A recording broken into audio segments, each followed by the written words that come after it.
Boa noite, meus amigos. A paz de Jesus, o Mestre Supremo, esteja em nossos corações. Nas entrevistas para atendimento fraterno no Centro Espírita, é comum ouvirmos comentários assim: não sei o que está acontecendo comigo, ouço barulhos estranhos, percebo a presença de seres invisíveis, fico apavorado. Dizem que sou médium. Ou então, alertaram-me que os problemas de descontrole emocional e físico que venho experimentando só serão resolvidos quando eu desenvolver a minha mediunidade. E ainda alertaram-me que tenho uma missão a cumprir como médium, e enquanto não colocar a minha mediunidade a serviço de meu guia, não terei paz. Afirmativas dessa natureza, infelizmente repetidas por dirigentes espíritas menos avisados, passam duas ideias totalmente equivocadas. Primeiro, supor que desajustes físicos e psíquicos indicam uma mediunidade a ser desenvolvida. Segundo, supor que somente com o desenvolvimento mediúnico esses problemas serão superados. A mediunidade, que poderíamos definir como a sensibilidade à influência do mundo espiritual, é inerente às criaturas humanas. Todos a possuímos. É o sexto sentido, que nos coloca em contato com o mundo dos espíritos, assim como o tato, o paladar, o olfato, a audição e a visão nos colocam em contato com o mundo dos homens. Há pessoas que, em face de problemas existenciais e físicos, experimentam um aguçamento dessa sensibilidade, com o que passam a experimentar fenômenos mediúnicos. Se não possuem defesas espirituais, até por um total desconhecimento do assunto, podem ser vitimadas por espíritos perturbados e perturbadores que fazem recrudescer os seus padecimentos. O passe magnético, a água fluidificada, as orientações doutrinárias, a par de outros recursos de auxílio mobilizados pelo Centro Espírita e do tratamento médico, recuperam física e psiquicamente o paciente, com o que tenderão a desaparecer os fenômenos mediúnicos que está experimentando. Não é razoável, portanto, encaminhar aos serviços de desenvolvimento mediúnico, às reuniões mediúnicas, pessoas que se apresentam no Centro Espírita para receber tratamento espiritual, porquanto é provável que o seu problema seja de descontrole psíquico e não de desenvolvimento mediúnico. E como é que vamos ficar sabendo? Em princípio é difícil, porquanto a pessoa experimenta fenômenos mediúnicos porque está tensa e nervosa, ou fica tensa e nervosa por experimentar fenômenos mediúnicos. Somente após o tratamento espiritual, uma iniciação espírita através de cursos de iniciação, tanto de espiritismo quanto de mediunidade, e do tratamento médico, será possível uma definição exata quanto à condição psíquica do paciente. Se ele é ou não, se ele tem ou não uma mediunidade a desenvolver. É importante frisar que uma reunião mediúnica, para que seja produtiva, proveitosa, exige uma perfeita harmonização dos participantes, o que não se pode esperar de alguém que comparece ao Centro Espírita para receber tratamento espiritual sem nenhuma noção das responsabilidades inerentes ao intercâmbio com o além. No capítulo 2 de O Livro dos Médiuns, quando trata do método, Allan Kardec proclama que às reuniões da Sociedade de Estudos Espíritas de Paris, ele não permitia a presença de pessoas que não estivessem familiarizadas com o fenômeno mediúnico. Eu assim procedia, diz ele, consciente de que se essas pessoas comparecessem sem a mínima noção a respeito do assunto, estariam perdendo o seu tempo e nos fariam perder o nosso. O desconhecimento desses assuntos, dessas orientações emanadas da doutrina espírita, leva a práticas mediúnicas que não têm nada a ver com a doutrina espírita. Em modesta residência, num bairro da periferia, uma mulher médium em transe recebe a manifestação de um espírito que atende à aflita jovem. Vim pedir-lhe ajuda, pois a minha vida está complicada. Sou casada há 5 anos. Vivíamos relativamente bem, mas ultimamente meu marido anda muito nervoso, brigamos com frequência, ele não tem paciência com as crianças. No outro dia afirmou que se arrepende de ter casado. Creio que ele anda envolvido com outra mulher. Seguem-se orientações relacionadas com banhos de defesa, defumações, ritos e rezas. Seguem-se outros consulentes. A jovem afastou-se, foi embora, satisfeita, porquanto as suas dúvidas, as suas suspeitas estavam confirmadas e ela receberia ajuda espiritual. Como dissemos, seguem-se outros consulentes. O rapaz que não para em emprego, a senhora que não consegue vender os seus produtos como vendedora, o homem perseguido por crônica conjuntivite, a mulher dominada pela depressão, a jovem que brigou com o namorado. Embora sejam coisas diferentes entre si, problemas diversos parecem originar-se em fontes comuns. Porquanto a todos o Espírito diz mais ou menos a mesma coisa: inveja, influências nefastas, gente que não quer a sua felicidade. Especialistas em atividades dessa natureza multiplicam-se na periferia das cidades, não raro dentro dos próprios centros espíritas, numa prática tão antiga quanto o mundo. Já ao tempo de Moisés, o povo judeu estava tão viciado em consultar os espíritos através dos oráculos e das pitonisas, que o grande legislador decidiu proibir aquele intercâmbio com o além. Isso sob pena de morte. Aqueles que desobedecessem essa instrução, que se atrevessem a consultar os mortos, seriam defuntados, para que pudessem conversar pessoalmente com os defuntos, já que estavam interessados, através da morte iriam para o mundo espiritual conversar com eles.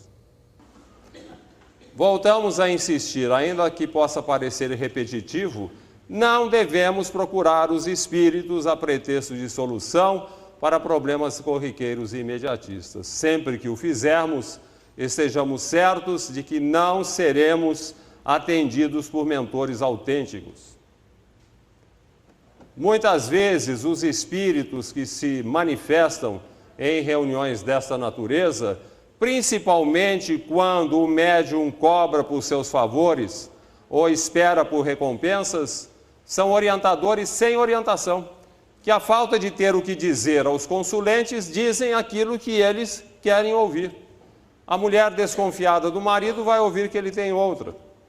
Quem não gosta dos vizinhos vai ouvir que são invejosos, querem o seu mal. Quem não para em emprego vai ouvir que está sendo perseguido.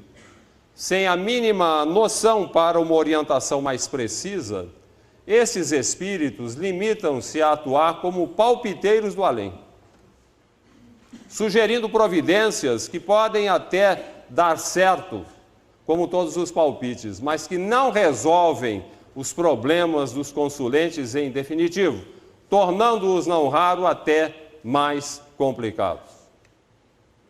A propósito, vale lembrar a história daquele homem viciado em procurar um palpiteiro do além nas proximidades de sua casa. O espírito, que estava efetivamente mais para palpiteiro, o orientava precariamente, às vezes acertando, às vezes errando, Mas o consulente, como sempre, achando que o Espírito é o dono da verdade, se manifesta um que se intitula guia, porque ele sabe tudo e pode tudo. E aceitando os seus fracassos, os seus erros como meras contingências. Mas esse nosso herói, de repente, ele resolveu que deveria receber uma ajuda mais efetiva do guia. Preciso muito da sua ajuda, pai, mas o senhor tem que me ajudar de uma forma bem ampla. O que houve, meu filho? Pergunta o Espírito. É que eu cansei de ser pobre. E o que quer você que eu faça, meu filho? Quero que o senhor me ajude a ganhar no jogo de bicho. Ah, meu filho, mas isso é difícil. Difícil, mas não impossível. Eu sei que o senhor pode. O senhor tem poderes para isso. Por favor, pai, eu cansei de ser pobre. O senhor me dá um jeito na minha vida. E tanto insistiu que o Espírito silenciou durante alguns momentos, como se estivesse consultando os alfarrábios do futuro, e sentenciou: está bem, amanhã jogue no 35.121. O nosso herói, todo animado, passou a mão nas suas reservas financeiras, nas suas economias, tomou um dinheiro emprestado no banco, pediu dinheiro emprestado aos amigos, pegou a joia de estimação da sua esposa e a penhorou, vendeu o automóvel, fez uma bela de uma bolada e jogou tudo no 35.121, consciente de que iria resolver para sempre os seus problemas financeiros. À tarde, em ansiosa expectativa, acompanhou pelo rádio o sorteio da Loteria Federal que correspondia ao jogo de bicho. E o locutor lia pausadamente, a partir do quinto prêmio. Quinto prêmio, bilhete sorteado, quarto, terceiro, segundo. Quando chegou no primeiro prêmio, onde estava o seu jogo de bicho, o nosso herói não se continha, tão nervoso que o coração parecia querer sair-lhe pela boca. E o locutor leu pausadamente. 35 mil, meu Deus, vai dar. 100, vai dar, vou ficar rico. E 20, aleluia. E 2? 2, não é 2, é 1. O locutor repetiu, 35.122. O nosso herói, todo irritado, nervoso, brigava, esmurrava o rádio. Não é 2, idiota, é 1. Ligou para a estação de rádio. Não houver engano. O bilhete premiado fora 35.122. Perdera por um algarismo apenas, mergulhando mais do que nunca em aperturas financeiras. Correu ao guia. Uma desgraça, pai. O senhor me recomendou 35.121, deu 35.122, mas o que aconteceu? O espírito suspirou. Ah, meu filho, fico feliz. Quase acertamos. Foi um palpite apenas. Apenas um palpite. A nossa vida não pode ser orientada por palpites. Temos que ter certezas. E a certeza definitiva nos é oferecida por Jesus ao proclamar: o reino de Deus está dentro de vós. Aquele estado íntimo de felicidade, de alegria, o sentir-se em paz com a vida em qualquer situação, seja rico ou pobre, são ou doente, com posses ou não, em qualquer situação da vida, é uma construção que devemos realizar dentro de nós mesmos. Aquele estado de pureza, de elevação espiritual, de superação das nossas limitações.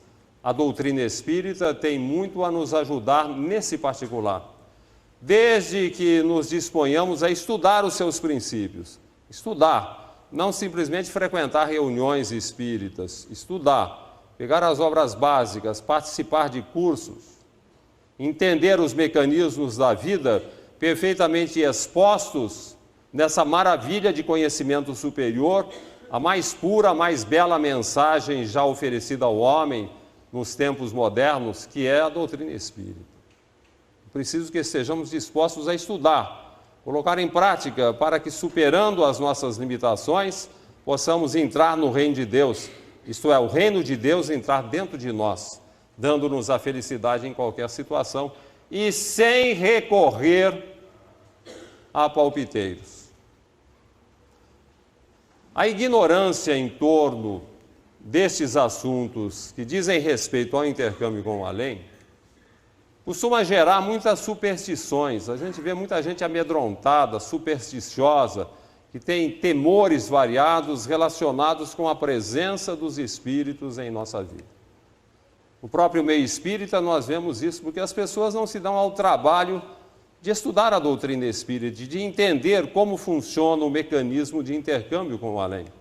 Como é que os espíritos nos influenciam e através de que metodologia eles nos influenciam. A ignorância é lamentável. Num bairro de periferia, na confluência de 2 ruas, moram 4 famílias, uma em cada esquina. Certa manhã, o morador de uma daquelas casas abre o portão para sair com o automóvel e depara, no meio da rua, com 2 estranhos objetos, uma garrafa de pinga e uma vela. Olha para os 2 objetos e sorri. Ah, esse povo brasileiro não tem mais o que inventar em suas práticas religiosas. Toma o automóvel e vai trabalhar tranquilamente. Aquilo não teve nenhuma repercussão em seus estados de ânimo. Sai o segundo morador. Olha para os 2 objetos e fica literalmente apavorado. Meu Deus, um despacho. Alguém querendo a minha desgraça. Toma o automóvel e afasta-se rapidamente, sem afastar de seu coração a angústia e o medo. Passa o dia atormentado, sentindo-se perseguido por 1000 influências espirituais inferiores. À tarde, quando regressa ao lar, ele está literalmente enfermo. Ficou doente de medo. Sai o terceiro morador.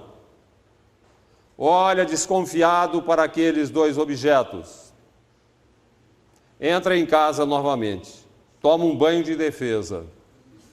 Faz uma defumação no ambiente. Pronuncia ritos e rezas. E depois, sentindo-se protegido, toma o seu automóvel e vai trabalhar. Sai o 4º morador. Olha para os 2 objetos. Tão apavorado quanto o segundo, entra em casa novamente, chama a esposa, vamos viajar. Mas viajar por quê? Hoje é quinta-feira, iríamos viajar final de semana na sexta. Não, resolvi antecipar, vamos hoje. E de nada adiantaram as ponderações da esposa. Saíram dali a pouco a viagem. Uma viagem atribulada, cheia de tensões e temores, porque o dono da casa estava literalmente apavorado com o que lhe fora dado a ver. Naquele mesmo dia, à noitezinha, num consultório do além, bem distante do outro lado da cidade, um homem agradece ao seu guia a dádiva recebida.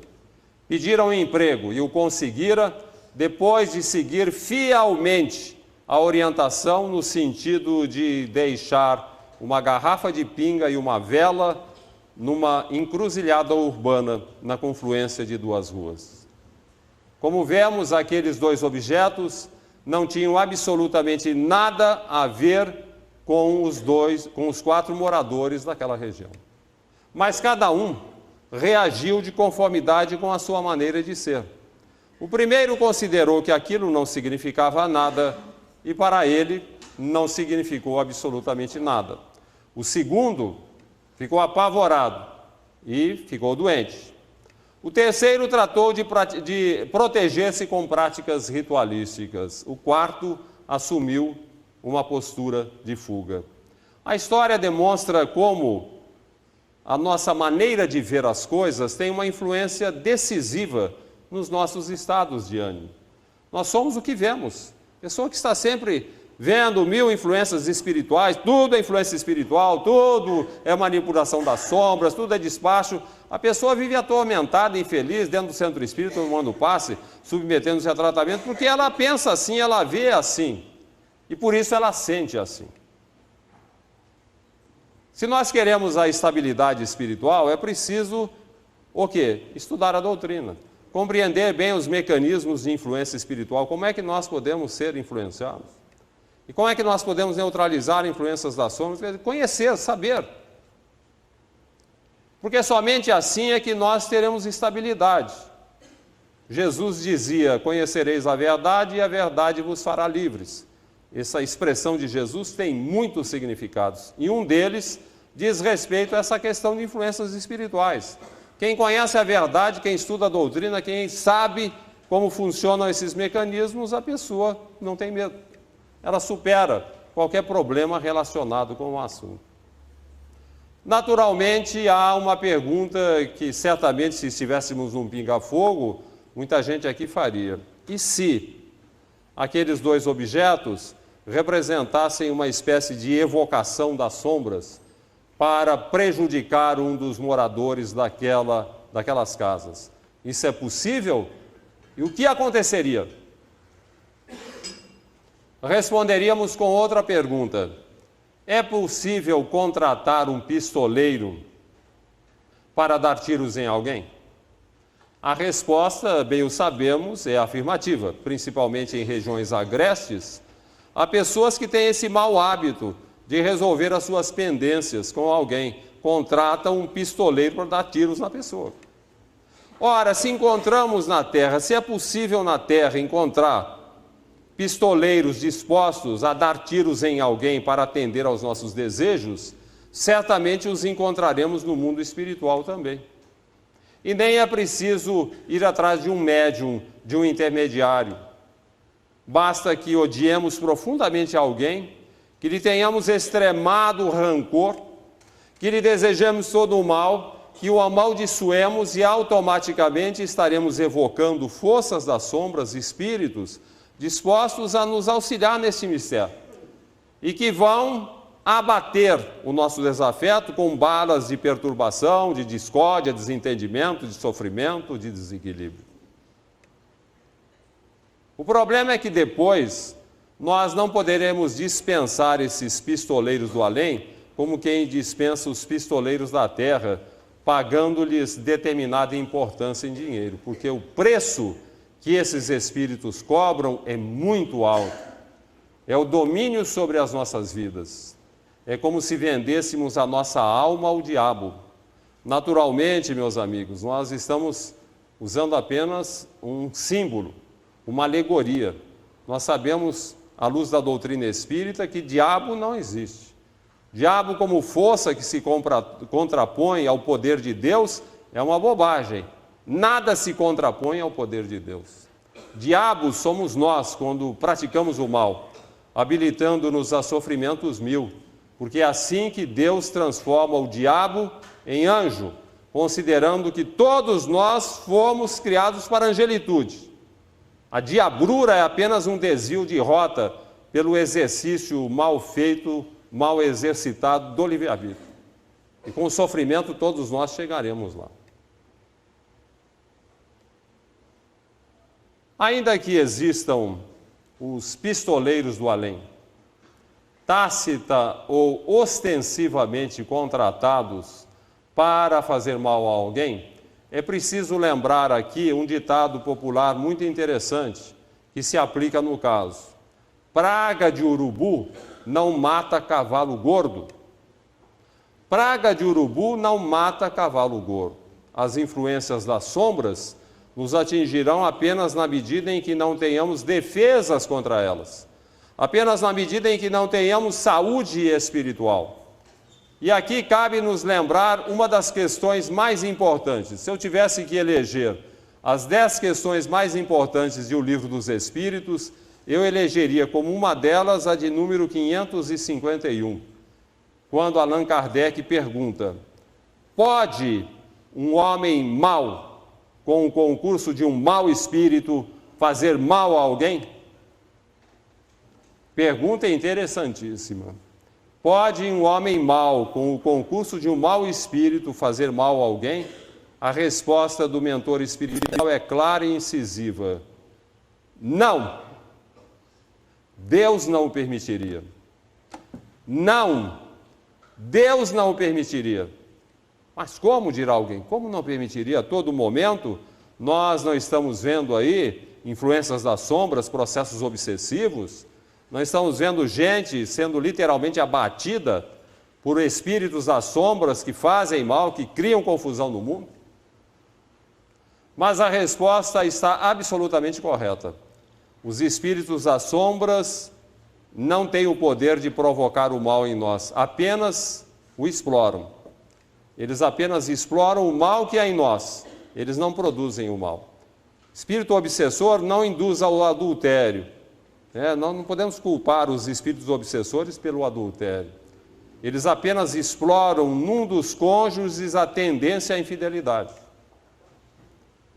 Nenhum espírito obsessor induzirá a angústia existencial, a depressão, um coração sintonizado com a alegria de viver. Ninguém nos incompatibilizará com o nosso semelhante se em todas as situações nós cultivarmos o entendimento, a compreensão, o respeito, os valores do Evangelho. Há pessoas que procuram o chamado corpo fechado, submetendo-se a práticas ritualísticas variadas. Pode até funcionar, se a pessoa acreditar nisso, mas é uma defesa precária, como um mero escoramento para uma casa mal construída, mal conservada. Se nós aspiramos nos livrarmos dos espíritos inferiores, da pressão das sombras, do mal que possa nos atingir a partir dessas entidades, é fundamental, é muito importante que eliminemos o mal que há em nós. Não que sejamos criminosos, assassinos, não que sejamos bandidos, mas o mal relacionado com a maneira como nós encaramos o mundo, as pessoas, o ambiente que nos rodeia. O mal está no nosso olhar, na nossa maneira de enxergar as coisas, de conviver com as pessoas.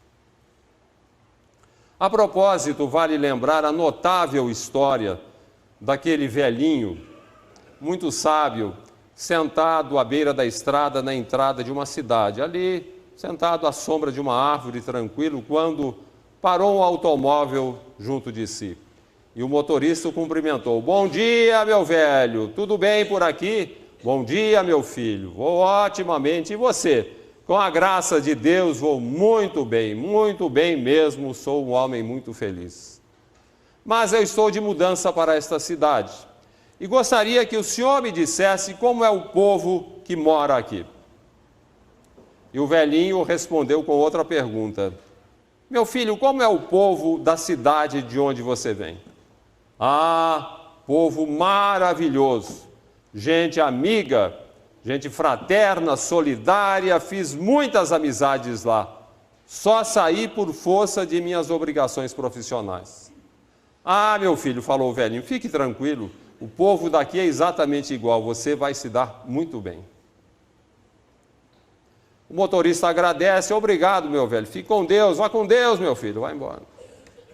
Dali a pouco para outro carro.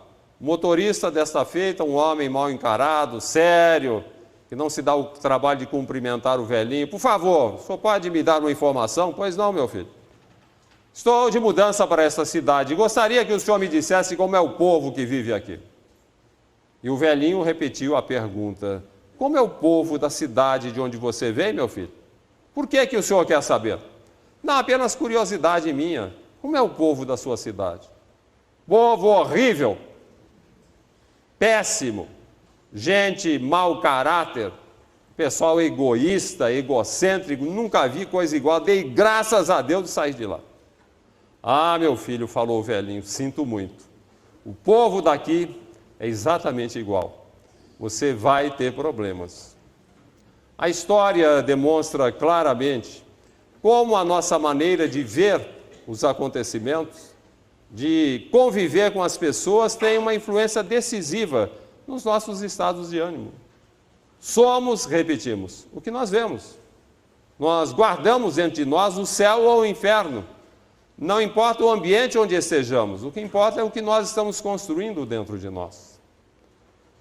O próprio conhecimento espírita, se a pessoa não lida bem com isso, se ela tem essa mania de ver tudo torto, acaba até prejudicando a pessoa. Há pessoas que acham que tudo é karma nesta vida, até a incapacidade de ser feliz.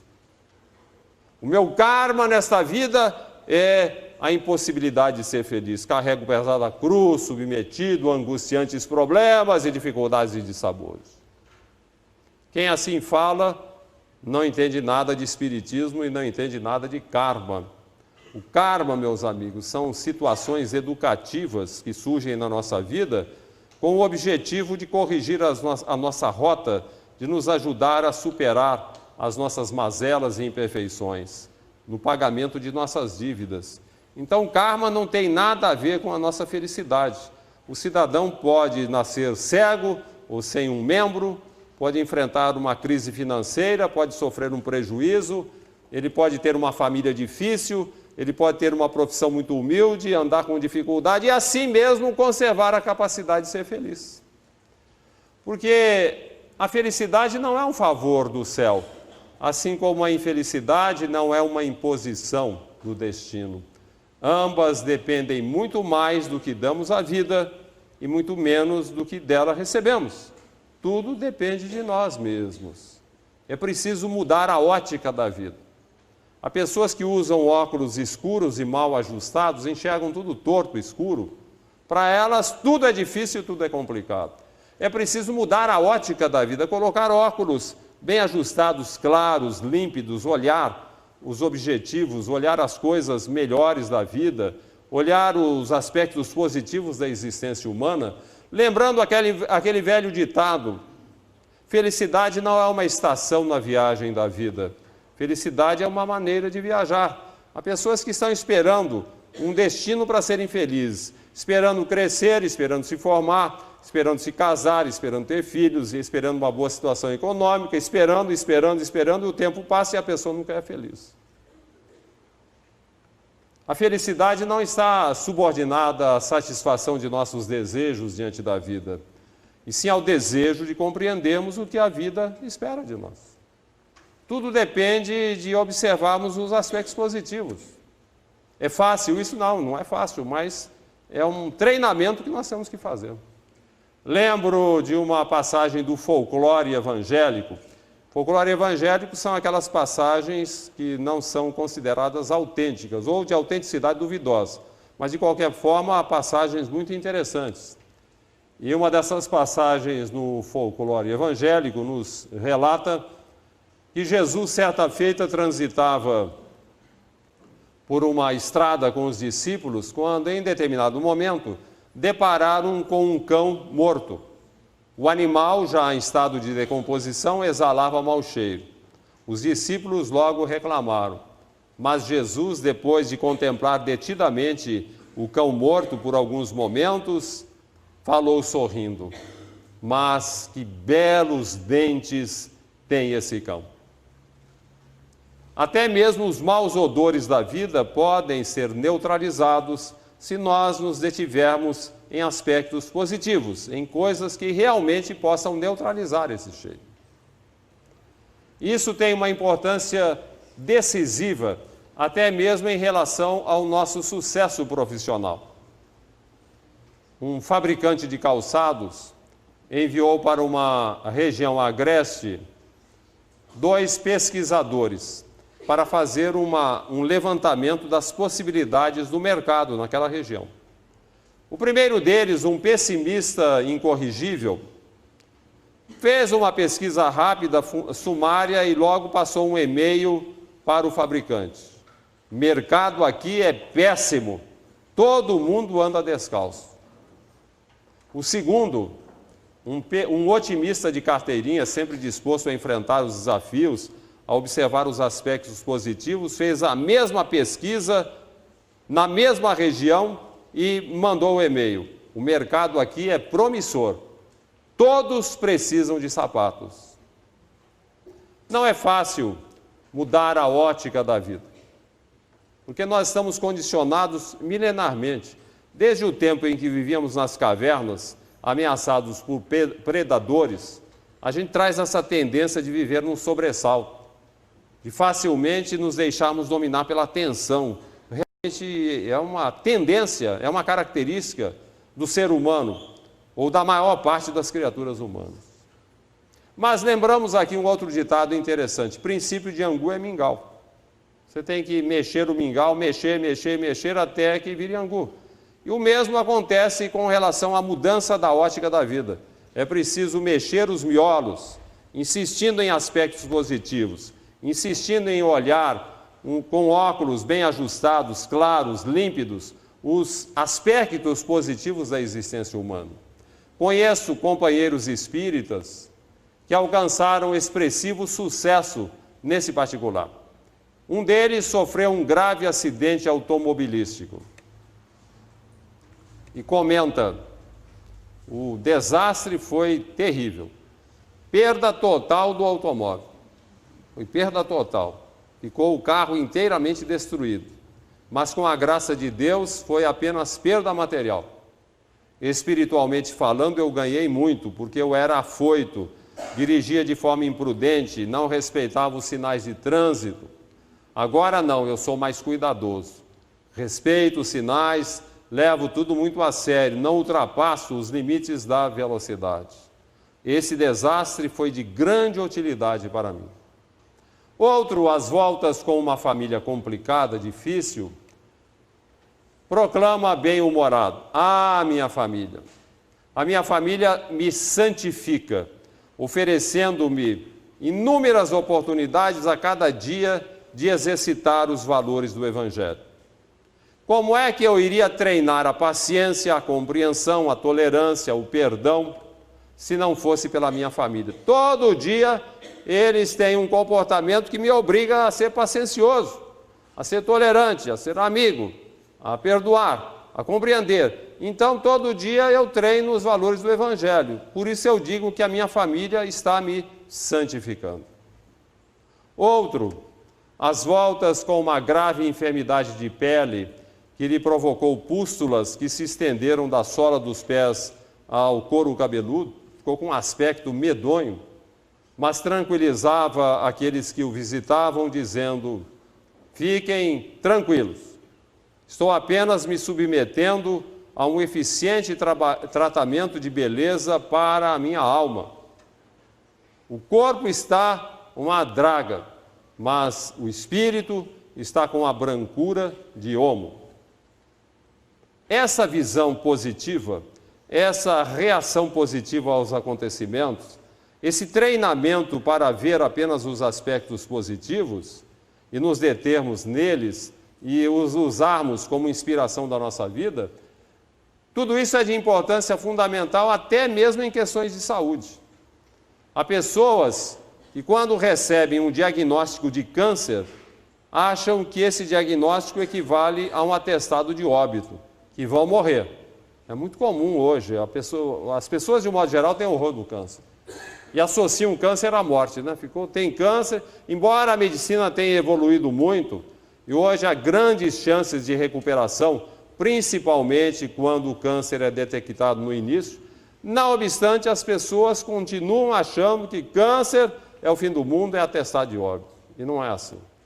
É preciso encarar também a doença, seja o câncer ou uma qualquer outra doença, também de uma forma positiva, confiando em Deus, confiando em nós, seguindo o tratamento médico, tendo fé, tendo a certeza de que Deus vai nos ajudar e que seja tudo feito pela vontade de Deus. Nos colocando nas mãos de Deus, nós não teremos medo nem mesmo do câncer. Algum tempo atrás, eu acompanhava um familiar para sessões de radioterapia num hospital especializado em tratamento de câncer. Então, fez 20 e tantas aplicações, eu ia sempre acompanhando. Era um familiar meu. E nesse hospital, eu vi uma coisa muito interessante que me marcou muito, inclusive era uma poesia que estava na parede, um pequeno quadro. Eu achei aquela poesia tão marcante, tão importante, que eu copiei. Hoje está no livro Uma Razão para Viver, que é o título dessa palestra também.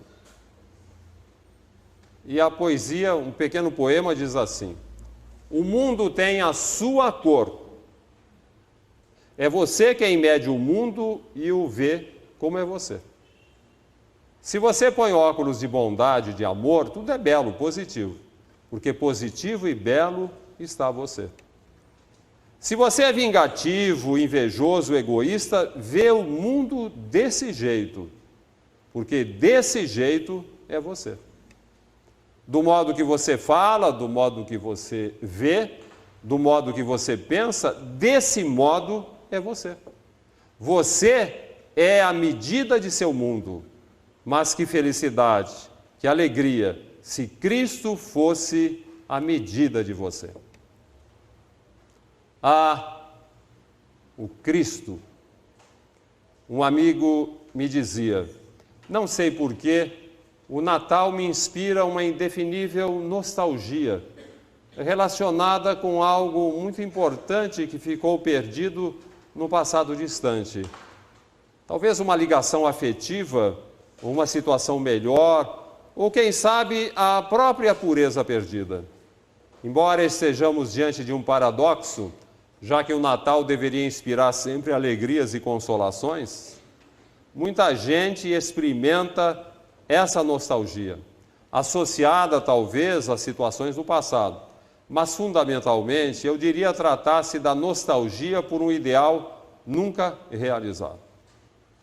O magnetismo divino que emana da manjedoura nas comemorações natalinas estabelece o confronto entre as propostas sublimes do Evangelho e a realidade de nossa vida. Do distanciamento entre o que o Evangelho propõe e o que somos e o que fazemos, sustenta-se a nostalgia. O simples fato das pessoas comemorarem o Natal em noitadas alegres, em lautos banquetes regados a álcool, com prejuízos para a saúde, em virtude dos excessos cometidos, em detrimento de pessoas que literalmente morrem de fome, já é uma demonstração evidente de quão distanciados estamos do verdadeiro espírito do Natal. Um aniversário realmente lamentável, em que nós fazemos uma comemoração do aniversário, esquecidos da pessoa do aniversariante. E o que é pior, na nossa cultura ocidental, o aniversariante foi substituído por um velhinho muito simpático, de barbas brancas, sorriso acolhedor, mas que é um feroz comerciante e que conseguiu convencer a todos os cristãos do Ocidente que Natal é sinônimo de presente e que não tem graça a comemoração natalina, de nada adianta o abraço carinhoso, fraterno, se ele não for acompanhado de um presente. Ele conseguiu convencer as pessoas desta necessidade. Lamentável o Natal. E eu acho lamentável também porque em 2000 anos de cristianismo não é pouco tempo. São 20 séculos, 2000 anos de cristianismo, a maior parte dos profetantes religiosos, eles não conseguiram sequer definir exatamente quem é Jesus e o que ele significa na nossa vida. Muitos consideram Jesus como Salvador, que lavou nossos pecados com seu sangue na cruz, lembrando as antigas cerimônias do culto judeu, em que os pecados da comunidade eram transferidos para um bode, que depois era sacrificado, e com isso a comunidade ficava livre de seus pecados. Há aqueles que veem em Jesus o Deus encarnado, parecendo ignorar que Jesus jamais se referiu a si mesmo como um Deus encarnado. Ele sempre se referiu a si mesmo como um enviado, como um servo de Deus, como um filho do homem. Um filho do homem, não um filho de Deus. Um filho gerado por um casal e não um filho gerado por um Deus que se manifestasse sobre uma virgem. Há aqueles, multidões na verdade, que julgam cumprir seus deveres religiosos simplesmente submetendo-se a repetitivas cerimônias, cultos exteriores, ritos e rituais. Há aqueles que acreditam que estão salvos simplesmente porque proclamam a sua crença em Jesus. É preciso superar semelhantes equívocos e assumir as nossas responsabilidades diante do Cristo. partindo do princípio revelado pela doutrina espírita, de que Jesus é um irmão nosso, um filho de Deus como todos nós o somos, um espírito criado por Deus como todos nós somos criados. Um irmão puro e perfeito, preposto de Deus, que veio à terra com a tarefa precípua de nos ensinar a viver como filhos verdadeiros do Altíssimo. Essa foi a missão de Jesus. Ele veio ensinar como é que nós podemos agir como filhos de Deus. E como fazem os professores autênticos, eficientes, ele não se limitou a transmitir uma mensagem, ele viveu-a intensamente em todos os momentos, transformando a manjedoura e a cruz em dois símbolos da redenção humana: humildade na manjedoura, sacrifício na cruz. Humildade e sacrifício, os dois símbolos maiores do cristianismo. Entre ambos, há todo um roteiro de renovação para a humanidade, apresentado com a simplicidade da sabedoria autêntica e a profundidade da verdade revelada.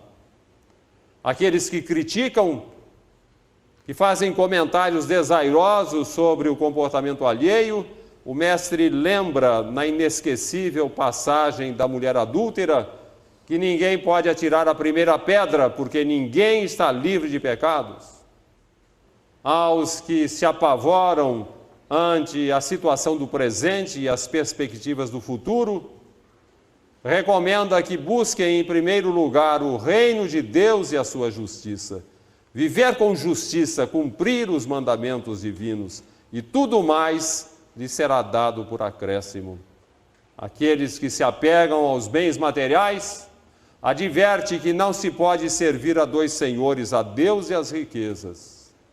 E conta a história daquele homem que amealhou uma enorme fortuna para ser feliz, mas pouco pôde desfrutá-la, porque logo morreu, nada levando para o mundo espiritual, senão um perturbador comprometimento com os enganos do mundo. Aqueles que tentam resolver as suas pendências, apelando para a violência, lembra que quem com ferro fere, com ferro será ferido. Quem apela para a violência acabará sendo vitimado por ela. Em todas as situações, em todos os momentos de nossa vida, temos em Jesus a orientação mais precisa, o caminho mais exato, a possibilidade mais promissora.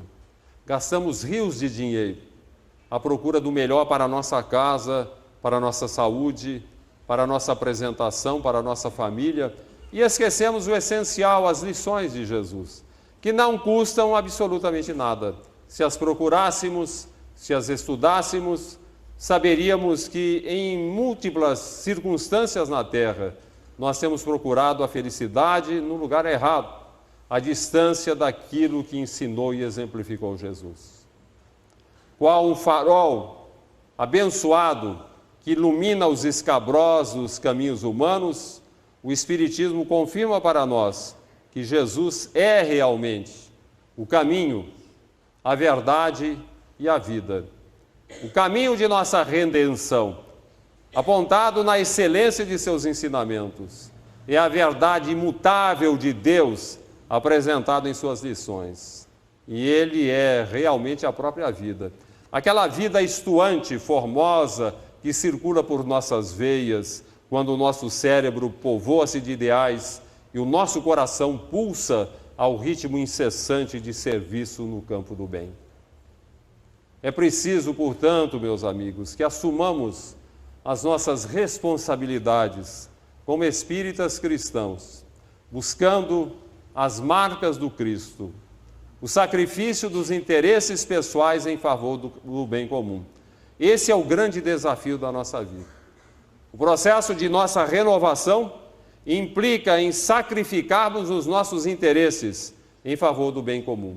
Não há remédio melhor para os males humanos, para a infelicidade crônica que afeta muitas pessoas, para as perturbações, senão a prática do bem.